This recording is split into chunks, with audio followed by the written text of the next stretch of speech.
What is up, guys? It's the Sound Alchemist, part of One Mind Syndicate, and today I'm back to talk about Warhammer 40k. So in this one, I do a review for the new animation that came out for free on YouTube on the Warhammer TV page, which I'll link down below so you guys can check it out, for the origin stories of the Angels of Death show for Warhammer Plus.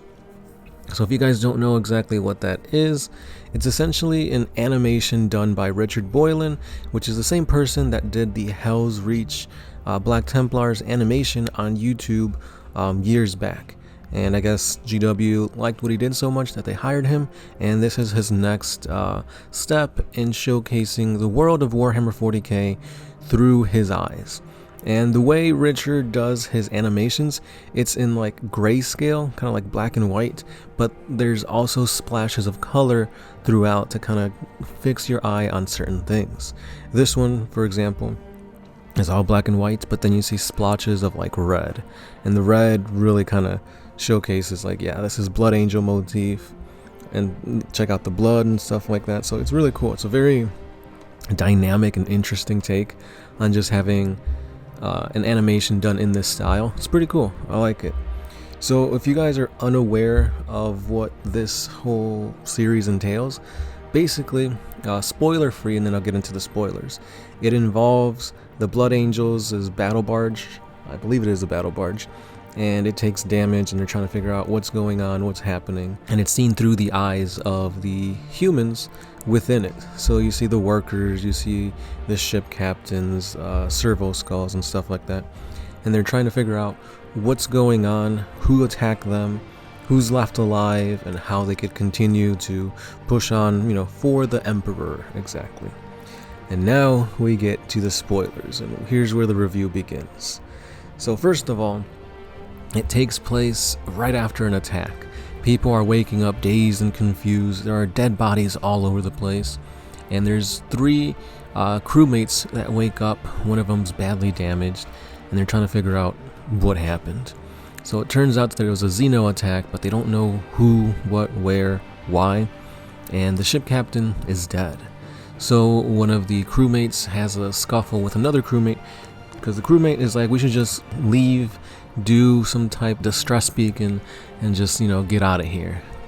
While the other one is like, no, we have to push on the attack, we have to find out who did this, we want retribution, we need vengeance. So she ends up taking the dead captain's body, pushing him off of the control panel, the chair, whatever, and she takes command while killing the other person that was giving her, grief and stuff like that. So the last person's like, you know what, I'm on your side, tell me what to do. So as we're trying to figure out what's going on with this first group of people, we move over to another group of people who look more just like, they're just like menial workers. They tend to the ship, they fix anything that needs to be fixed and stuff like that. And in their portion of the ship, it's just falling apart. You got explosions on one end, columns falling down, people dying left and right. And these four guys get up and they try to go to essentially fix the explosions and stop them from happening, because clearly the more damage is being taken on, they have to fix the reactors and stuff like that. So they go on a little mission to kind of fix certain things, and they're dodging columns of rock and ceramite or whatever the ship's built from. And all throughout, you don't see any Blood Angels. It's just humans, it's just the workers, like I said, servo skulls, that type of thing. And then it cuts to an interesting part of the story. The Drukhari. We find out that it was the Dark Eldar that were responsible for this attack, and it's just a lone vessel. And here we see a Drukhari Archon, I believe, and he's just like, we're going to go in there, finish what we started, and they're not going to take them as slaves, which is usually what the Drukhari do.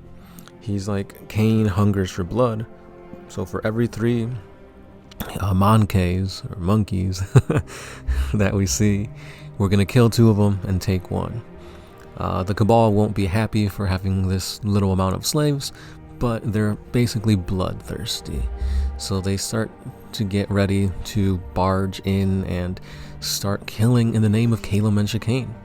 However, the new ship captain, the lady who took who killed the other guy and now took command, has integrated with the machine spirit of the ship.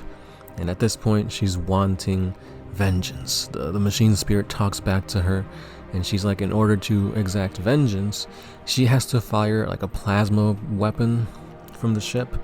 But because the ship is so heavily damaged, this plasma weapon will result in an explosion that's gonna basically kill a whole bunch of people and damage the ship, but it'll still be functional slightly.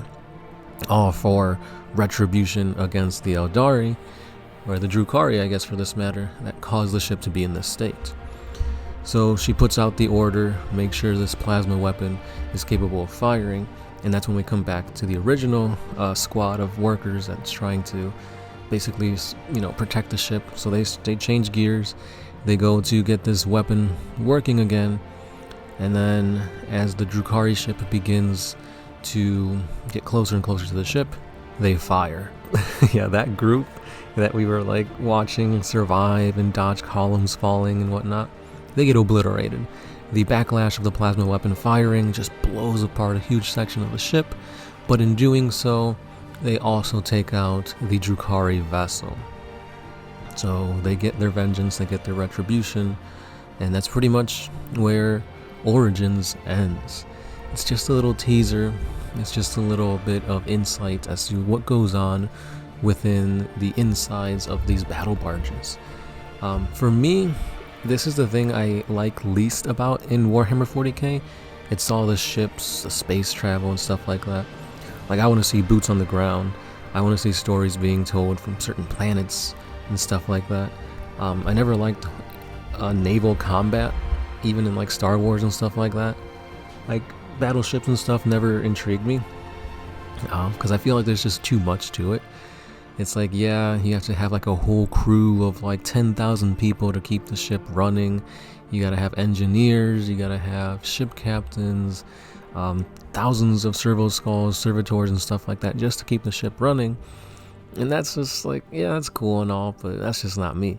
So while watching this whole animation, yeah, it was cool to see this grim, dark, nitty-gritty battle barge getting its bracked and stuff like that, but it was okay. Like, for something that GW put out as free to entice more people to get into Warhammer Plus, I'll give it that it was better than the Hammer and Bolter episode for Old Baelai.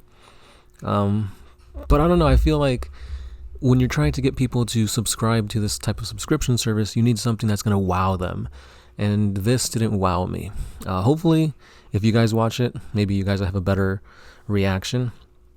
All in all, out of 10, I'll give it a 6.5. Like, it was entertaining, but again, that's just not my cup of tea. Maybe if I saw some Space Marines taking on some guys, maybe I would have liked it better. But all in all, it was okay. I definitely prefer Helsreach over this one episode, but Helsreach is a whole movie. You guys should check that out too. It's on YouTube. Richard Boylan, Helsreach, Black Templars, really awesome stuff. And if you guys have Warhammer Plus and have seen the entirety of Angels of Death, let me know if it gets better. Because the whole series is out on Warhammer Plus. Like I said, this was just like a freebie that got buried behind the news of Henry Cavill coming out with a 40k cinematic universe, because this came out on the same day. So of course, I'm assuming a lot of you guys missed the notice that this is out for free. So links are down below if you want to check out Helsreach or this video from Warhammer Plus or Warhammer TV. And yeah, let me know what you guys think. As always, it's been the Sound Alchemist, part of One Mind Syndicate, and I'll catch you guys in the next one. Peace.